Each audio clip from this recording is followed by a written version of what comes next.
Hello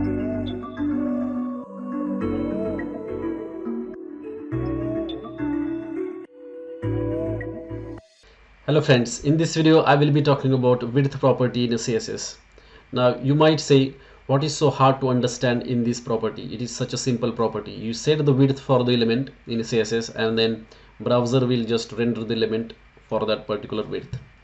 But it is not that simple. Watch this video till end and you will get to know a lot of intricacies about this particular property. So let's get started. So here you can see that I have opened the JS fiddle and there is simple HTML here on the left hand side. There is a parent and there is a child div inside it, and on the right hand side there is a simple CSS. So for the parent div I have got the width set as 300 pixels, and for the child the width property is set as 100%.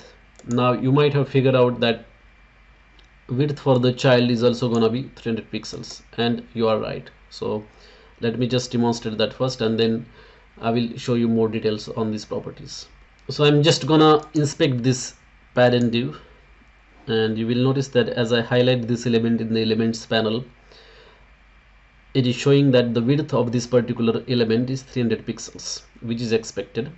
And if I highlight the child, for the child as well, it is showing 300 pixels because we have set the width as 100%. But this is not always the true. So even if you put width as 300 pixels for the parent, it is not that in all the cases for the child as well the width will be 300 pixel if you set the width property of the child as 100%.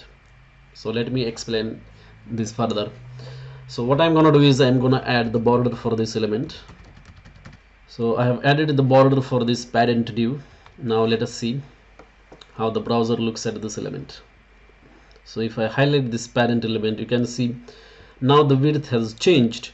So even though we have set the width as 300 pixel for the parent, browser adds the border as well, and then that's how it renders on the page. So you can see the width for this particular element is now being shown as 302 pixels, and that is because 1 pixel is on the left hand side, 1 pixel is on the right hand side of the border, and that's why it is considered as 2 pixels, and original width was 300 pixels. So when we say the width is 300 pixel, we are saying width of the content area of this element is 300 pixels. So it doesn't consider the border, it doesn't consider the padding as well.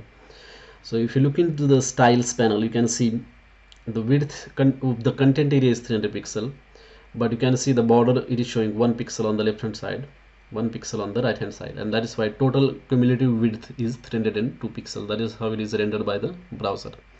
Same thing happens with the padding as well. So I'm gonna add 1 pixel of the padding, and now if you highlight these elements, what happens is that you will notice now the width is 304, and in the styles panel width of the content area is still remaining same, 300 pixels, but the total cumulative width is 304 pixels.